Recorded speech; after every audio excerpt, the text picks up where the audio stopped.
মৌলিক সংখ্যা নির্ণয়ের সহজ পদ্ধতি। একটা সূত্রের মাধ্যমে 1 থেকে 100 পর্যন্ত মৌলিক সংখ্যা নির্ণয় করা যাবে। 6n প্লাস মাইনাস 1, যেখানে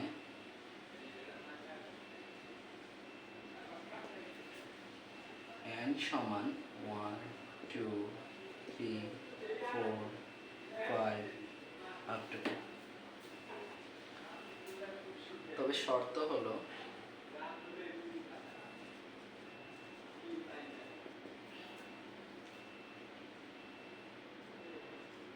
পাঁচ এবং 7, 5 এবং 7 দ্বারা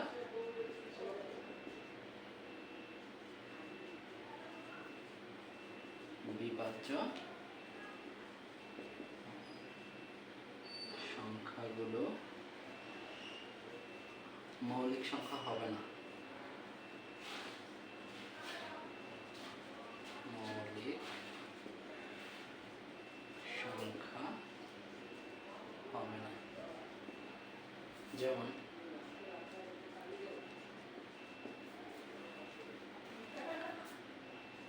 n equal 1 হলে 6n plus minus 1 equal 6 গুণ 1 plus minus 1 equal আসতেছে 6 কে 6, 6 আর 1 এ 7, আর বিয়োগ করলে হয় 5। ঠিক একইভাবে n equal 2 হলে 6n plus minus 1, 6 গুণ 2 প্লাস মাইনাস 1, তাহলে 6 দুগুণে 12, 11 আর হলো 13।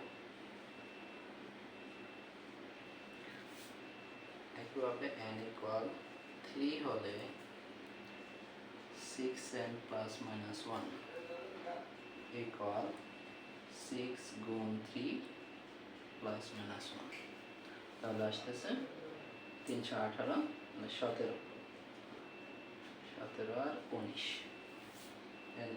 n equal 4 হলে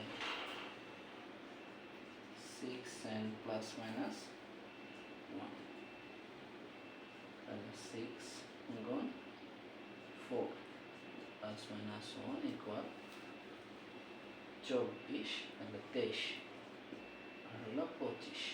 তো এই 25 সংখ্যাটা কিন্তু 5 দ্বারা বিভাজ্য,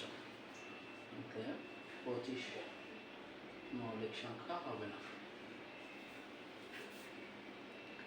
ঠিক একইভাবে n equal 5 হলে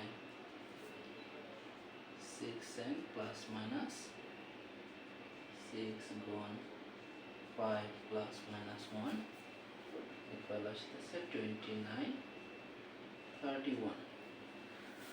এভাবে পর্যায়ক্রমে আমরা 100 পর্যন্ত বের করতে পারবো। তাহলে আজকে এই পর্যন্তই। আল্লাহ হাফেজ।